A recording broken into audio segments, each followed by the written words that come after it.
If you think you know, you don't.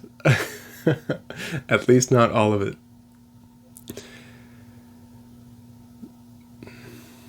There's a lot of problems cropping up in our modern world.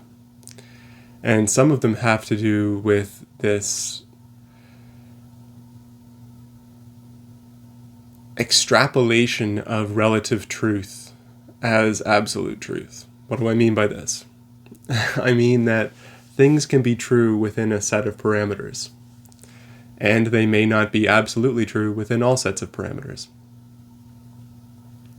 Just like the laws of physics make sense when things are really big, or at least our current understanding of physics. And then things become very different at the quantum. When the objects get very small, behavior becomes radically different. And what we think we know falls apart. Maybe there's a unifying theory that actually encompasses both of those. Some people have explored that. Like David Bohm. Very interesting guy, worth checking out. But I'm just using this as an example because this process of becoming very certain about things in our life can close ourselves off. We lose what's called beginner's mind, a core tenet of Buddhism and other spiritual paths. Buddhism is specifically concerned with this idea of not knowing, because this apparatus that we're working with can only take in so much. We can only perceive and experience very narrow bands of the known spectrum of vibration. We can't see microwaves unless we're using a specific device to do that, and many other wavelengths of light and vibration. But they exist. And in that very same way, there are going to be things which exist beyond what we can currently know or perceive. It's just like making an assumption about a social situation before we have total knowledge of the parameters. We might make a judgment about someone based on some behavior that they've done, but we don't really understand their situation or what came before or what the other players involved were up to.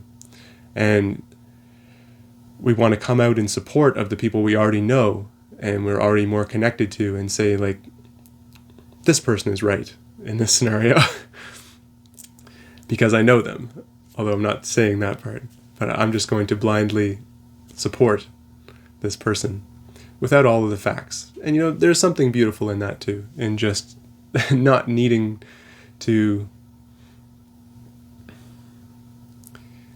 delve too deep into the information, but just really wanting to support the people that you love and know.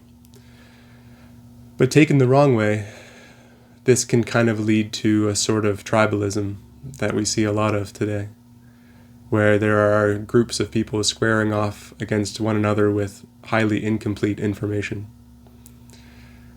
Perhaps intentionally so. All this to say, the process of opening our mind to more possibilities is always a good thing. There are certain things that it's good to have certainty about. So ideas about who we are and what we're doing that are uplifting and inspiring and not limiting. Having confidence in those ideas about ourselves can set us up for success in a lot of areas of life, and that's a good thing. But when we're locked into similar ideas, except they're disempowering, we're just cutting ourselves off from possibility, from what life could be, from what we could be. And that's no good.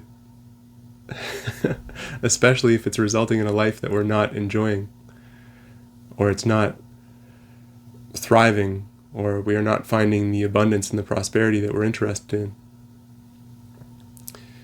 Be willing to drop modes of reality that no longer support and serve you on the highest level, and become open to the idea that things could be a different way. See what happens. Try it on for size. It might sound a little abstract, but the process is really quite simple. It's just simply a process of letting go and dropping something which isn't working. We don't need to have a hard replacement for it at the ready. Just the spaciousness that results from its absence. That's enough. That's enough to start. Just a letting go. Just a conscious identification that this thing or this idea or this mode is not working for me. And it may be wrong. It may be built on incomplete or incorrect information. It may not be rooted in the truth of who I am right now. It might have been correct at some stage of my life for what I was up to then, but now it's a hindrance. Now it's actually preventing me from being the person that I would want to be in this moment. And so I will let it go. And this process of letting go can be involved or very uninvolved. It can simply be an offering of it to some external force which is willing and able to take it away. It could be an engagement with nature, stepping into a body of water, letting it go, releasing it, writing it on a piece of paper, throwing it into fire with intention, watching it burn up. Just imagining it being tossed into a forge of lava or the core of the earth and vaporized instantly. There's so many ways of doing it. But what results in the change is the actual willingness to release it. To say, I am willing to let this go. Please take this away. Try it on for size. What are you willing to let go of? What are you quite aware is not working? Create some space in your life. Become open to what could be. Thank you for listening. If you liked this and you want to help me grow my channel, the best way you can support me is to like, comment, and subscribe. See you next time.